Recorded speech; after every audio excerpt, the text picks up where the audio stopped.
नमस्कार, प्रणाम, good evening friends. मैं प्रभाकर सर और आप देख रहे हैं Prabhakar academy YouTube channel. Friends, इस वीडियो में हम लोग डिस्कस करेंगे प्रीवियस ईयर क्वेश्चन को, जो कि 6 तारीख दूसरा महीना 2023 में पूछा गया। फ्रेंड्स, सोशल स्टडी सीटेड में जो पूछा गया था 6 to 8 का, उसके क्वेश्चन को फ्रेंड्स डिस्कस किया जाएगा। फ्रेंड्स, ये वीडियो आपके लिए बहुत ही हेल्पफुल होने वाली है। फ्रेंड्स, अगर आप सीटेड का एग्जामिनेशन देने जा रहे हैं, अपर प्राइमरी का 6 to 8 का, या बीटीसी किए होंगे या बीएड भी किए होंगे, तो आप ये एग्जामिनेशन देने जा रहे होंगे। फ्रेंड्स, ये वीडियो बहुत ही हेल्पफुल होने वाली है अगर आप एग्जामिनेशन देने जा रहे हैं सीटेड का। अगर चैनल पे पहली बार विजिट करें, चैनल को सब्सक्राइब करते हैं, बेल आइकन को प्रेस कर लीजिएगा। फ्रेंड्स, आइए वीडियो की शुरुआत करते हैं, ध्यान से देखिएगा। फ्रेंड्स, क्वेश्चन फर्स्ट क्या है फ्रेंड्स, कि कुषाणों ने किन निम्नलिखित शक्तिशाली केंद्रों से शासन किया? ऑप्शन ए पेशावर और मालवा से, ऑप्शन बी पेशावर और मथुरा से, ऑप्शन सी पेशावर और वाराणसी से, ऑप्शन डी पेशावर और उज्जैन से। तो फ्रेंड्स, इसका राइट ऑप्शन होगा ऑप्शन बी पेशावर और मथुरा से। कहाँ से शासन किया? तो पेशावर और मथुरा से शासन किया। राइट ऑप्शन बी होगा। फ्रेंड्स, आइए नेक्स्ट इसके डिस्कशन को डिस्कस करते हैं। डिस्कशन क्या है, ध्यान देखिएगा। फ्रेंड्स, डिस्कशन फ्रेंड्स ये है कि कुषाणों ने पेशावर और मथुरा नामक शक्तिशाली केंद्रों से शासन किया। कुषाण चीन की यूसी जाति की एक शाखा थे। क्या? यूची जाति की एक शाखा थे। कुषाण वंश की स्थापना कुजुल कडफिसेस ने किया था। कुषाण शासकों में विम कडफिसेस ने सर्वप्रथम सोने के सिक्के जारी किए थे। इस वंश का सबसे प्रतापी शासक कनिष्क था। कौन था प्रतापी शासक? तो कनिष्क था। सम्राट कनिष्क ने पाकिस्तान के आधुनिक पेशावर को अपनी पहली राजधानी बनाया था। क्या? अपनी पहली राजधानी बनाया था। कनिष्क ने अपने शासनकाल में 78 ईस्वी में शक संवत चलाया। क्या चलाया? शक संवत चलाया। फ्रेंड्स, नेक्स्ट क्वेश्चन को प्रश्न करते हैं, ध्यान से देखिएगा। सेकेंड क्वेश्चन क्या है फ्रेंड्स, निम्नलिखित कथनों ए, बी और सी को पढ़ें और सही विकल्प का चयन करें। कथन फर्स्ट क्या दिया हुआ है कि पूरा पाषाण काल 20 लाख साल पहले से 12,000 साल पहले के दौरान माना जाता है।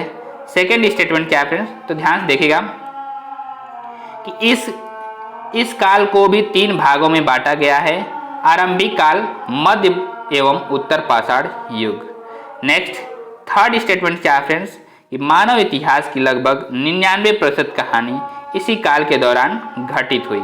क्या दिया हुआ है? ऑप्शन ए, ऑप्शन बी और ऑप्शन सी क्या दिया हुआ है, ध्यान से देखिएगा। फ्रेंड्स, ऑप्शन ए में दिया हुआ है कि केवल ए और बी सही है। ऑप्शन बी में दिया है केवल बी और सी सही है। और ऑप्शन सी क्या दिया हुआ है, केवल ए और सी सही है। ऑप्शन डी ए, बी और सी सभी सही हैं।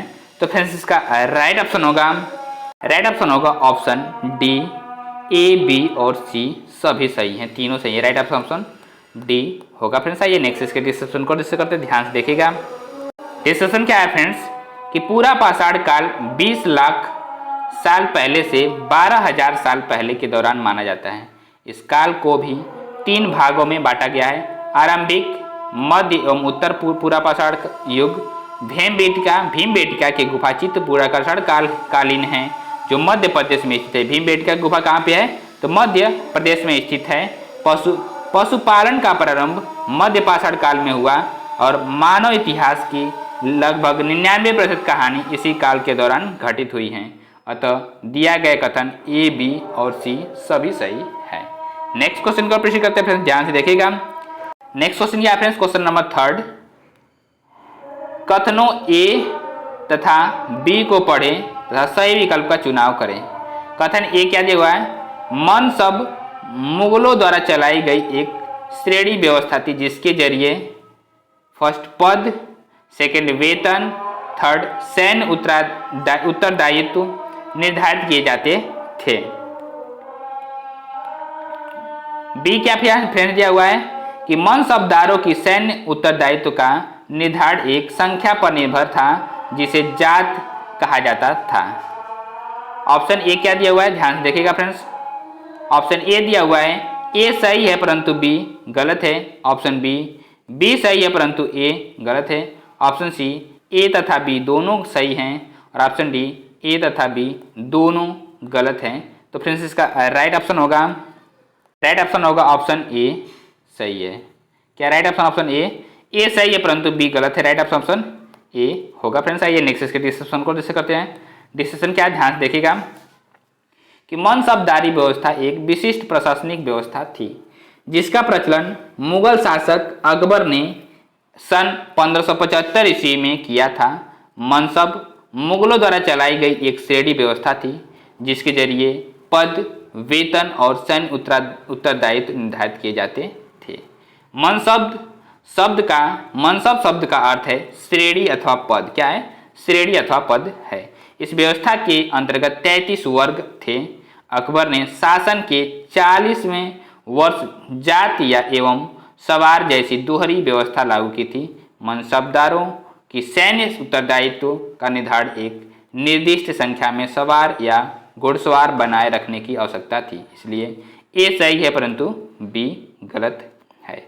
नेक्स्ट क्वेश्चन को प्रश्न करते हैं फ्रेंड्स। क्वेश्चन नंबर 4 क्या है? ध्यान से देखिएगा फ्रेंड्स कि निम्नलिखित में से किस स्थान पर अशोक के अभिलेख ग्रीक और आरामाइक भाषाओं में पाया गया है?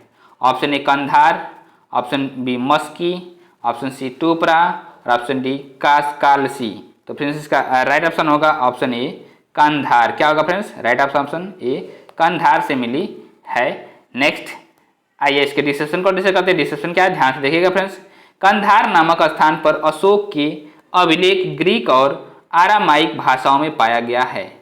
मास्की, गुर्जरा, नेतुर तथा उदय गोलम अभिलेख में उसका नाम अशोक मिलता है। अशोक को देवानाम प्रिय तथा देवनाम प्रियदर्शी उपाधियों से संबोधित किया जाता है। नेक्स्ट क्वेश्चन को प्रश्न करते हैं फ्रेंड्स। ध्यान से देखिएगा। नेक्स्ट पॉइंट क्या है फ्रेंड्स? सर्वप्रथम 1837 ईस्वी में जेम्स प्रिंसेप को अशोक के अभिलेख पढ़ने में सफलता मिली थी। क्या? अशोक के अभिलेख को पढ़ने में सफलता मिली थी जेम्स प्रिंसेप को। अशोक के शिलालेख की खोज 1750 ईस्वी में पादरेटी फेथलर ने की थी तथा इनकी संख्या 14 है। कितनी है संख्या? 14 है। अशोक के अभिलेखों को 3 भागों में विभक्त किया जाता है। शिलालेख 14 स्तंभ लेख 7 और गुहा लेख हैं। अशोक के स्तंभ लेख केवल ब्राह्मी लिपि में लिखे गए हैं। अशोक के शिलालेख ब्राह्मी, खरोष्टी, ग्रीक एवं आरामाइक लिपि में मिलते हैं। नेक्स्ट पॉइंट क्या है? ध्यान से देखिएगा फ्रेंड्स। अशोक के कौशाम्बी अभिलेख को रानी का अभिलेख कहा जाता है। 12वें शिलालेख में धार्मिक सहिष्णुता की नीति का उल्लेख है। 13वें शिलालेख में कलिंग युद्ध, पड़ोसी राजाओं का वर्णन एवं आटविक राज्यों का उल्लेख है।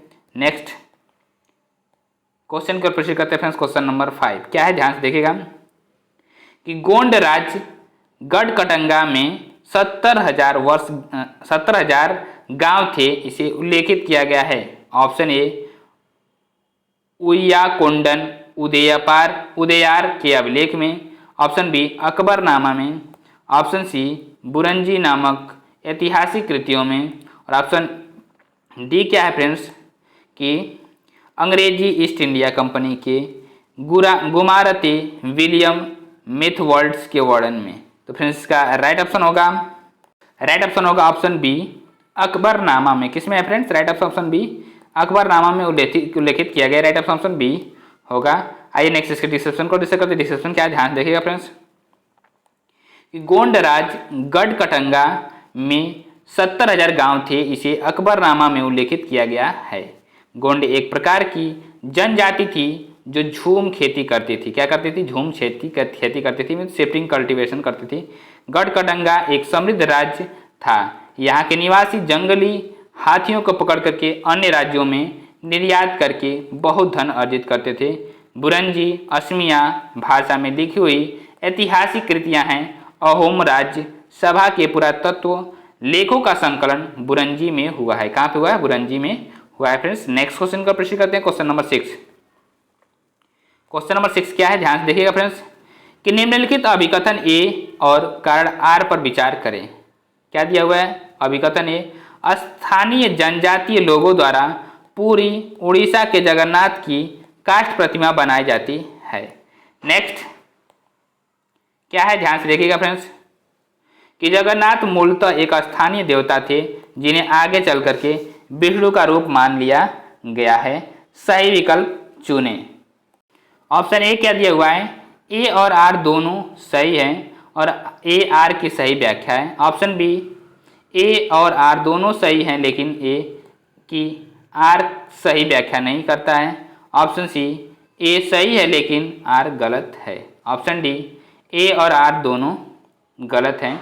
तो फ्रेंड्स इसका राइट ऑप्शन होगा ऑप्शन ए और आर दोनों सही हैं और ए आर की सही व्याख्या करता है। राइट ऑप्शन ए होगा। फ्रेंड्स आइए नेक्स्ट इसके डिस्क्रिप्शन को डिस्कस करते हैं।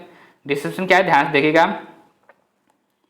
पूरी उड़ीसा में जगन्नाथ का संप्रदाय, जगन्नाथ का शाब्दिक अर्थ है दुनिया का मालिक जो विष्णु भगवान का पर्यवाची है। क्या, दुनिया का मालिक जो विष्णु भगवान का पर्यवाची है। अब तक जगन्नाथ की काष्ठ प्रतिमा स्थानीय जनजातीय लोगों द्वारा बनाई जाती है, जिससे यह तात्पर्य निकलता है कि जगन्नाथ मूलतः एक स्थानीय देवता थे। क्या थे, एक स्थानीय देवता थे जिन्हें आगे चल करके विष्णु का रूप मान लिया गया। क्या मान लिया गया, विष्णु का रूप मान लिया गया।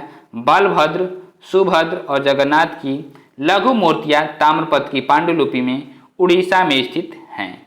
12वीं शताब्दी में गंग वंश के एक अत्यंत प्रतापी राजा अनंत वर्मन ने पुरी में पुरुषोत्तम जगन्नाथ के लिए एक मंदिर बनवाने का निश्चय किया। उसके बाद 1230 में राजा अनभगीय तृतीय ने अपना राज्य पुरुषोत्तम जगन्नाथ को अर्पित कर दिया। क्या, पुरुषोत्तम जगन्नाथ को अर्पित कर दिया और स्वयं को जगन्नाथ का प्रतिनियुक्त घोषित किया। अतः ए और आर दोनों सही हैं और आर ए की सही व्याख्या करता है। नेक्स्ट क्वेश्चन का प्रश्न करते हैं। क्वेश्चन नंबर 7 क्या है, ध्यान से देखिएगा फ्रेंड्स, कि निम्नलिखित में से कौन सा कथन बिरसा आंदोलन के विषय में सही है। ऑप्शन ए, मतलब फर्स्ट स्टेटमेंट क्या दिया हुआ है, बिरसा के अनुयायियों ने लाल झंडे को बिरसा राज का प्रतीक बनाया। बी क्या दिया हुआ, बिरसा ने लोगों को उकसाने के लिए परंपरागत प्रतीकों और भाषा का इस्तेमाल किया। और सी क्या दिया हुआ फ्रेंड्स, तो सी दिया हुआ है कि बिरसा आंदोलन आदिवासी समाज को सुधारने के विरुद्ध था। और डी क्या दिया हुआ, बिरसा ने मिशनरियों और हिंदू जमींदारों का लगातार विरोध किया। ऑप्शन ए है फ्रेंड्स, बी और डी सही है। ऑप्शन बी, सी और डी, और ऑप्शन सी क्या है, ए और तथा बी सही है। और ऑप्शन डी, सी और ए सही है। तो फ्रेंड्स इसका राइट ऑप्शन होगा ऑप्शन ए, बी और डी सही है। राइट ऑप्शन ए, बी और डी सही है फ्रेंड्स। आइए नेक्स्ट इसके डिस्क्रिप्शन को डिस्कस करते हैं। डिस्क्रिप्शन क्या, ध्यान से देखिएगा। बिरसा का जन्म एक मुंडा परिवार में हुआ था। क्या, बिरसा का जन्म एक मुंडा परिवार में हुआ था। मुंडा एक जनजातीय समूह है जो छोटा नागपुर में रहता है। 1895 ईस्वी में बिरसा ने अपने अनुयायियों के से आह्वान किया कि वे अपने गौरवपूर्ण अतीत को पुनर्जीवित करने के लिए संकल्प लें। जब आंदोलन फैलने लगा तो अंग्रेज ने बिरसा को 1895 में गिरफ्तार कर 2 साल के लिए जेल में डाल दिया। 1897 ईस्वी में जेल से लौटने के बाद बिरसा समर्थन जुटाते हुए गांव-गांव घूमने लगे। बिरसा ने लोगों को उकसाने के लिए परंपरागत तरीकों, प्रतीकों और भाषा का इस्तेमाल किया। सफ़ेद झंडा बिरसा का राज का प्रतीक था। फ्रेंड्स नेक्स्ट क्वेश्चन को प्रश्न करते हैं, ध्यान से देखिएगा। नेक्स्ट पॉइंट क्या है फ्रेंड्स, कि बिरसा का आंदोलन आदिवासी समाज को सुधारने का था। बिरसा ने वैष्णव धर्म प्रचारक के साथ भी कुछ समय बिताए। उन्होंने मुंडाओं से आह्वान किया कि वे शराब पीना छोड़ दें, गाँव को साफ रखें और जादू टोना में विश्वास न करें। यहाँ ध्यान देने वाली बात यह है कि बिरसा ने मिशनरियों और हिंदू जमींदारों का भी लगातार विरोध किया। वह उन्हें बाहर का मानते थे जो मुंडा जीवन शैली को नष्ट कर रहे थे। अतः कथन बी और डी सही है। नेक्स्ट क्वेश्चन को प्रश्न करते हैं क्वेश्चन नंबर 8। क्वेश्चन नंबर 8 क्या दिया हुआ है, ध्यान से देखिएगा, कि निम्नलिखित कथनों ए और बी पर विचार करें और सही विकल्प का चयन करें। क्या है, ध्यान से देखिएगा।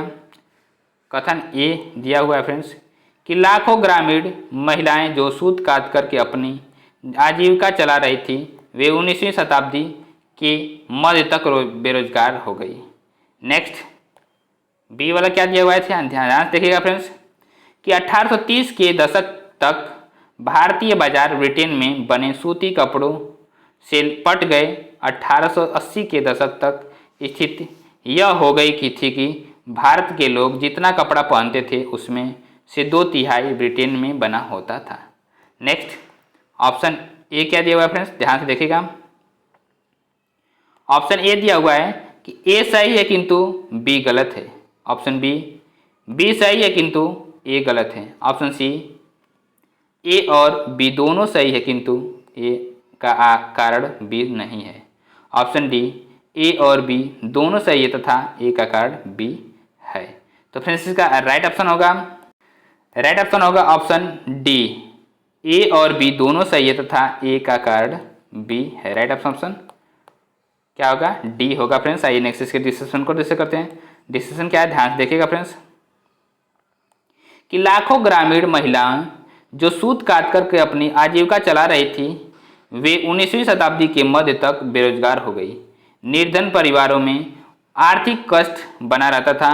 कुछ संदर्भों में महिलाओं, वृद्ध लोगों और बच्चियों को भी ढंग से परिवार के उपलब्ध संसाधनों तक पहुंच से वंचित किया जाता था।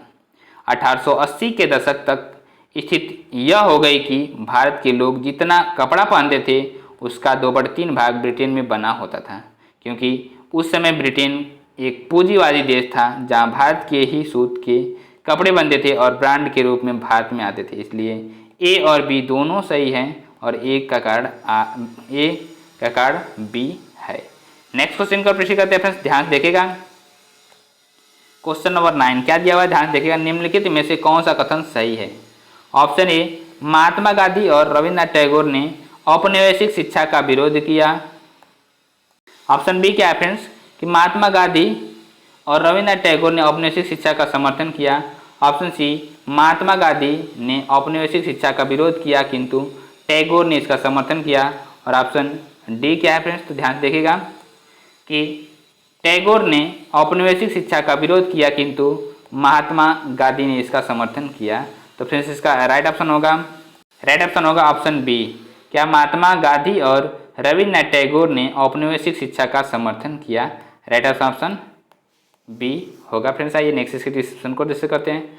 डिस्कशन क्या है, ध्यान देखिएगा कि महात्मा गांधी और रविन्द्रनाथ टैगोर ने औपनिवेशिक शिक्षा का विरोध किया। गांधी जी का मानना था कि शिक्षा केवल भारतीय भाषाओं में ही दी जानी चाहिए। क्या जानी चाहिए, भारतीय भाषाओं में ही दी जानी चाहिए और उनके मुताबिक अंग्रेजी में दी जा रही शिक्षा भारतीयों को अपाहिज बना देगी। वही रविन्द्रनाथ टैगोर का कथन है कि शिक्षा को सृजनात्मकता के साथ प्राकृतिक परिवेश के साथ जोड़ा जाना चाहिए। गांधी जी पश्चिमी सभ्यता और मशीनों व प्रौद्योगिकी की उपासना के कट्टर आलोचक थे। टैगोर आधुनिक पश्चिमी सभ्यता और भारतीय परंपरा के श्रेष्ठ तत्वों को सम्मिश्रण चाहते थे। अतः औपनिवेशिक शिक्षा का दोनों ने विरोध किया, इसलिए यह कथन सही है। नेक्स्ट क्वेश्चन का प्रश्न करते हैं क्वेश्चन नंबर 10। क्वेश्चन नंबर 10 क्या है, ध्यान देखिएगा फ्रेंड्स कि प्राचीन ग्रंथों में विधवाओं को जलाने की अनुमति कहीं नहीं दी गई है। यह कथन किस समाज सुधारक के साथ जुड़ी हुई है। तो option A Shri Narayan Guru, option B Swami Dayanand Saraswati, option C Subhash Chandra Bose और ऑप्शन डी क्या है फ्रेंड्स, ऑप्शन डी है राजा राम मोहन राय।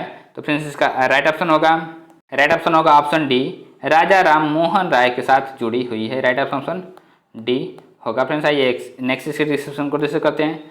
डिस्कशन क्या, ध्यान देखिएगा कि प्राचीन ग्रंथों में विधवाओं को जलाने की अनुमति कहीं नहीं दी गई है। यह कथन प्रसिद्ध समाज सुधारक राजा राम मोहन राय के साथ जुड़ी हुई है। इन्हें भारतीय पुनर्जागरण का अग्रदूत और आधुनिक भारत का जनक कहा जाता है। इन्होंने बाल विवाह, सती प्रथा, जातिवाद, कर्मकांड, पर्दा प्रथा आदि का भरपूर विरोध किया। नेक्स्ट क्वेश्चन को प्रश्न करते हैं क्वेश्चन नंबर 11 क्या है, ध्यान देखिएगा कि भारत में अंग्रेजों के शासन के दौरान निम्नलिखित में से कौन से संगठन ने जाति उन्मूलन पर मुख्य ध्यान दिया। तो option A Sanatan Dharma Sabha, option B Asiatic Society, option C Bharat Dharma Mahamandal, option D Satyashodhak Samaj. तो फ्रेंड्स इसका राइट ऑप्शन होगा ऑप्शन डी सत्यशोधक समाज। क्या होगा friends? Right option D Satyashodhak Samaj होगा। आइए नेक्स्ट इसके डिस्क्रिप्शन को डिस्कस करते हैं, ध्यान से देखिएगा। डिस्क्रिप्शन क्या है फ्रेंड्स? भारत में अंग्रेजों के शासन के दौरान सत्यशोधक समाज नामक संगठन ने जाति उन्मूलन पर मुख्य ध्यान दिया। सत्यशोधक समाज नामक संगठन की स्थापना सन 1873 में ज्योतिबा फूले द्वारा किया गया था। यह एक छोटे से समूह के रूप में शुरू हुआ और इस संगठन का प्रमुख उद्देश्य शूद्र एवं अदृश्य जाति के लोगों को विमुक्त करना था। इसी समय ज्योतिबा फूले ने 1873 ईस्वी में गुलामगिरी नामक पुस्तक ली। कब लिखी थी? 1873 में गुलामगिरी नामक पुस्तक लिखी। नेक्स्ट क्वेश्चन का प्रश्न करते हैं, क्वेश्चन नंबर 12। टीपू सुल्तान द्वारा अंग्रेजों का विरोध के संदर्भ में कथन ए एवं कथन बी को पढ़े तथा सही उत्तर चुने। कथन ए क्या दिया हुआ है? अपनी मृत्यु तक टीपू सुल्तान अंग्रेजों के विरुद्ध लड़ते रहे। और बी क्या दिया हुआ है फ्रेंड्स? कि उसने अंग्रेजों की सांस्कृतिक परंपराओं का विरोध किया। ऑप्शन ए दिया हुआ है फ्रेंड्स कि ए सही है किंतु बी गलत है। ऑप्शन बी ए गलत है किंतु बी सही है। ऑप्शन सी दोनों ए एवं बी सही हैं। ऑप्शन डी दोनों ए एवं बी गलत हैं। तो फ्रेंड्स इसका राइट ऑप्शन होगा ऑप्शन सी। क्या होगा फ्रेंड्स? राइट ऑप्शन होगा ऑप्शन सी, दोनों ए एवं बी सही है। राइट ऑप्शन सी होगा फ्रेंड्स। आइए नेक्स्ट इसके डिस्क्रिप्शन को डिस्कस करते हैं। डिस्क्रिप्शन क्या है, ध्यान से देखिएगा। अपनी मृत्यु तक टीपू सुल्तान अंग्रेजों के विरुद्ध लड़ते रहे। प्रथम आंग्ल मैसूर युद्ध 1767-1769 में हैदर अली विजयी हुआ। हैदर अली की मृत्यु के बाद उसका पुत्र टीपू मैसूर की गद्दी पर बैठा। टीपू सुल्तान का जन्म 1750 ईस्वी में हुआ था और मंगलौर की संधि द्वारा टीपू सुल्तान एवं अंग्रेजों ने एक दूसरे के विजित क्षेत्रों को वापस कर दिया। टीपू ने हमेशा अंग्रेजों की सांस्कृतिक परंपराओं का विरोध किया। इन्होंने 1787 ईस्वी में बादशाह की उपाधि धारण की थी और टीपू ने अपनी राजधानी श्रीरंगपट्टनम में स्वतंत्रता के वृक्ष लगवाए, जो यह प्रतीक थे कि वह अंग्रेजों के अधीन नहीं है। क्या है? अंग्रेजों के अधीन नहीं है। टीपू स्वयं जैकोबियन क्लब का सदस्य बना और अपने आप को नागरिक टीपू कहने लगा। टीपू की मृत्यु चतुर्थ आंग्ल मैसूर युद्ध 1799 के दौरान श्रीरंगपट्टनम में हुई थी और अतः ए और बी दोनों सही हैं। नेक्स्ट क्वेश्चन का प्रश्न करते हैं क्वेश्चन नंबर 13।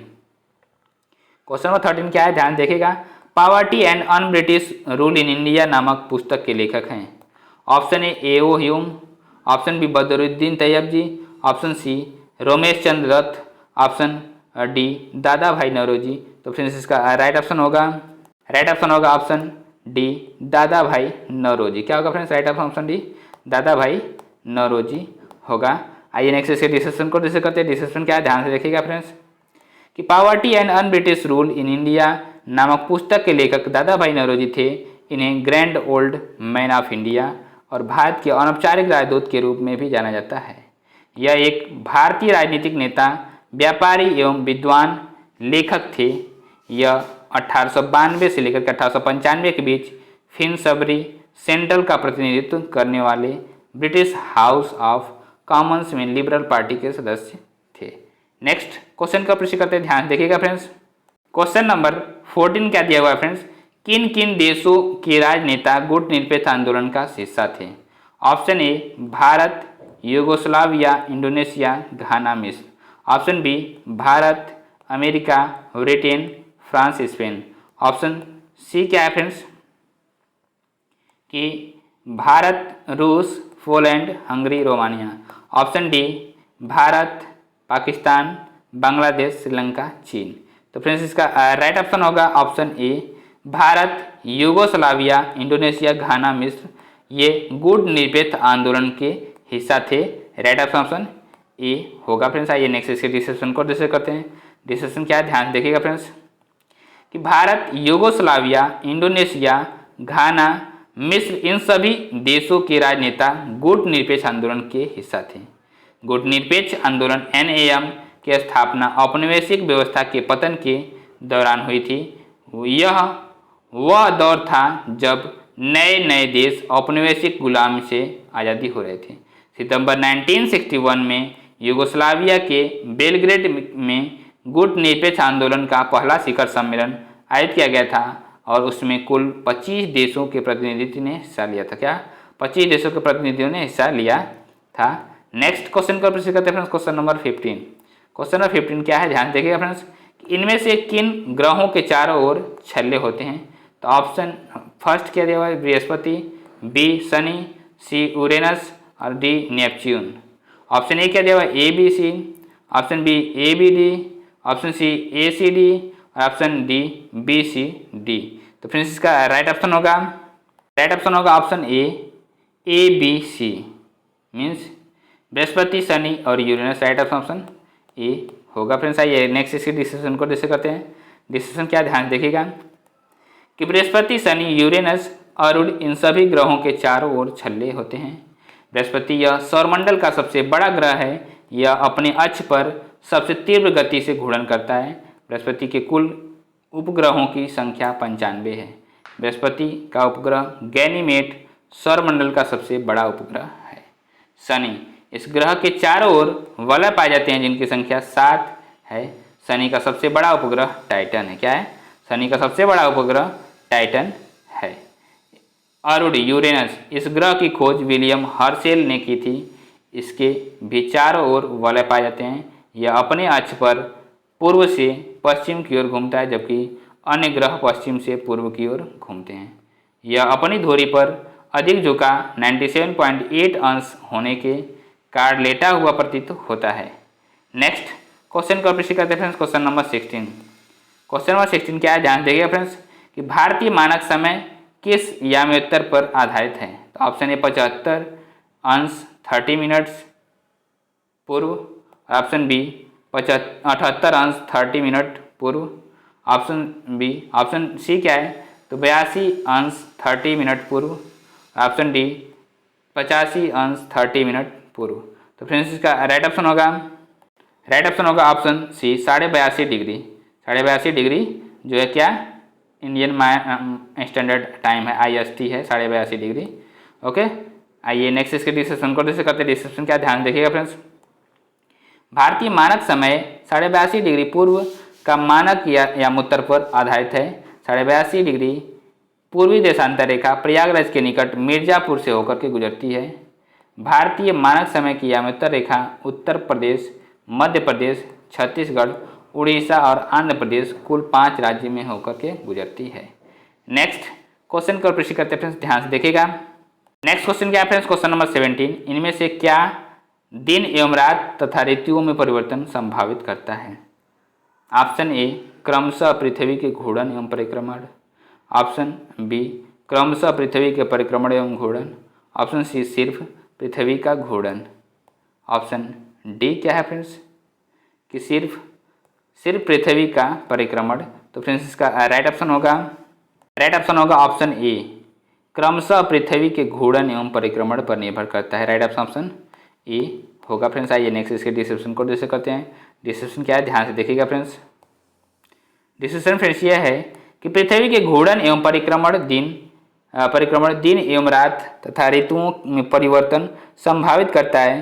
पृथ्वी सौरमंडल का एकमात्र ज्ञात ग्रह है जिस पर जीवन है। जल की उपस्थिति के कारण इसे नीला ग्रह भी कहा जाता है। पृथ्वी का एकमात्र उपग्रह चंद्रमा है। यह अपने अक्ष पर 23.5 डिग्री अंश पर झुकी हुई है। यह सूर्य के चारों ओर 29.8 किलोमीटर पर सेकेंड की वेग से चलता है। कितना? 29.8 किलोमीटर पर सेकेंड की वेग से चलता है। फ्रेंड्स वीडियो को हम यहीं पे एंड करते हैं। वीडियो को देखने के लिए बहुत बहुत धन्यवाद और चैनल पे पहली बार विजिट करें, चैनल सब्सक्राइब करते हुए बेल आइकन को प्रेस कर लीजिएगा फ्रेंड्स। ऐसे ही लेटेस्ट इन्फॉर्मेटिव वीडियो आपको मिलती रहेंगी फ्रेंड्स। नमस्कार, गुड नाइट फ्रेंड्स।